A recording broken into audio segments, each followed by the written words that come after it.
നമ്മുടെ mental happiness അല്ലെങ്കിൽ mental health അത് നമുക്ക് ഒരുപാട് ഇമ്പോർട്ടൻ്റ് ആയിട്ടുള്ളൊരു കാര്യമാണ്. അത് നമുക്ക് മെയിൻറ്റെയിൻ ചെയ്യാനായിട്ട് നമുക്ക് അൺകംഫർട്ടബിളായിട്ട് തോന്നുന്ന ഇമോഷൻസ്, തോട്ട്സ് അതൊക്കെ നമ്മൾ എപ്പോഴും മൈൻഡിലേക്ക് കൊണ്ടുവരാതെ അങ്ങനെയുള്ള കാര്യങ്ങളൊക്കെ പരമാവധി ഇറേസ് ചെയ്ത് കളയാൻ ശ്രമിക്കുക. പ്രിയപ്പെട്ടവരോട് കൂടി നമ്മുടെ ക്വാളിറ്റി ടൈം സ്പെൻഡ് ചെയ്യുക. പിന്നെ നല്ല ഉറക്കം, നമ്മൾ ഉറങ്ങുന്നതിനും എഴുന്നേൽക്കുന്നതിനും ഒരു സമയം സെറ്റ് ചെയ്യുക. ആരോഗ്യപരമായ ഭക്ഷണശീലവും ശരിയായ ഉറക്കവും വളരെ പ്രധാനപ്പെട്ടതാണ്. മറക്കാൻ ശീലിക്കുക.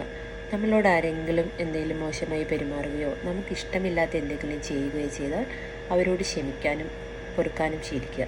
നമ്മളുടെ മെൻ്റൽ സ്ട്രെസ്സ് കുറഞ്ഞു കിട്ടും. നിങ്ങളെ മനസ്സിലാക്കാത്ത മനുഷ്യരുടെ നേരെ മെല്ലെ കണ്ണുകൾ അടയ്ക്കുക. കണ്ണുകൾ തുറന്നു നോക്കേണ്ടത് നിങ്ങളെ മനസ്സിലാക്കുകയും സ്നേഹിക്കുകയും ചെയ്യുന്ന ആളുകളിലേക്കാണ്. The mind is everything. What you think, you become.